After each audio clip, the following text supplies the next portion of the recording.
స్వాతంత్ర దినోత్సవం, దీన్ని కొంతమంది మేధావులు విద్యావంతులు ఫ్యాన్సీగా ఇండిపెండెన్స్ డే అంటే నాలాంటి అనామకులు తప్పదు కాబట్టి జెండా వందనం అంటున్నారు. పైగా ఇది 80వ స్వాతంత్ర దినోత్సవం అట. అవును, మరి మన జీవో నెంబర్ 3 అలాగే ఉంది. 1/70 యాక్ట్ 100% ఇంప్లిమెంటేషన్ అవుతుంది. మన్యం సంపూర్ణంగా దినదినం అభివృద్ధి చెందుతుంది.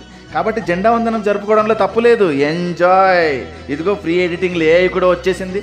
నచ్చినట్టుగా ఫోటోలు పెట్టుకొని వాట్సాప్లో పెట్టుకోవచ్చు. ఇది మన సాంప్రదాయం.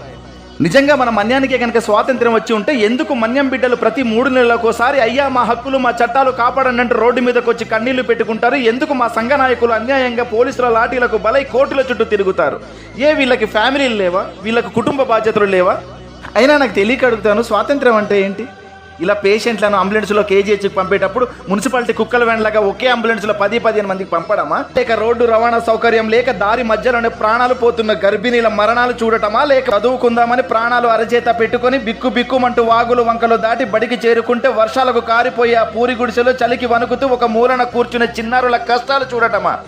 ఇదేనా 80వ స్వాతంత్ర దినోత్సవం? ఈ పాలకుల తీరు ఎలా ఉందంటే ఒక చిన్న ఉదాహరణ చెప్తాను.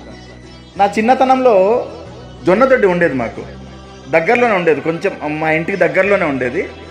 కాపు బాగా వచ్చేది. మా నాన్న ఏం చేసేవాడు అంటే, ఒకవేళ దొంగలు ఎవరైనా దూరి ఆ జొన్నకాయలు విరుసుకెళ్ళిపోతారని చెప్పేసి ఎప్పుడు ఒక కన్నేసి ఉంచేవారు. ఈ దొంగలు ఒకసారి ఏం చేశారంటే, జనరల్గా మనం దొడ్డికి దూరి మనం జొన్నకాయలు విరవాలంటే సౌండ్ లేకుండా విరుస్తాం, మెల్లిగా విరుస్తాం.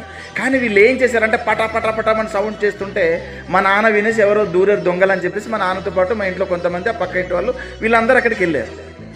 వెళ్ళిన తర్వాత వాళ్ళు పారిపోయారు. అయితే వాళ్ళ ఇంటెన్షన్ ఏంటంటే ఇక్కడ జొన్న దొడ్డికి దూరి జొన్నకాయలు విరవడం కాదు, మా మైండ్ని డైవర్ట్ చేసి ఇంట్లో వాళ్ళందరూ కూడా అటువైపు వెళ్ళిపోతే ఇంటిని దోచేయాలని చెప్పేసి వాళ్ళ ప్లాన్.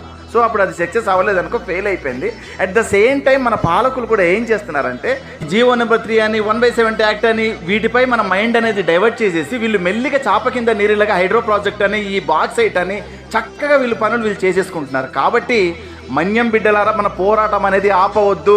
ఓటమి ముందు తల వంచని ధైర్యం నీదైతే గమ్యం చేరే దారిలో ఎన్నిసార్లు కింద పడినా నేను చేయగలననే నమ్మకం నీకుంటే ఓటమి మనల్ని ఎప్పుడూ ఆపలేదు.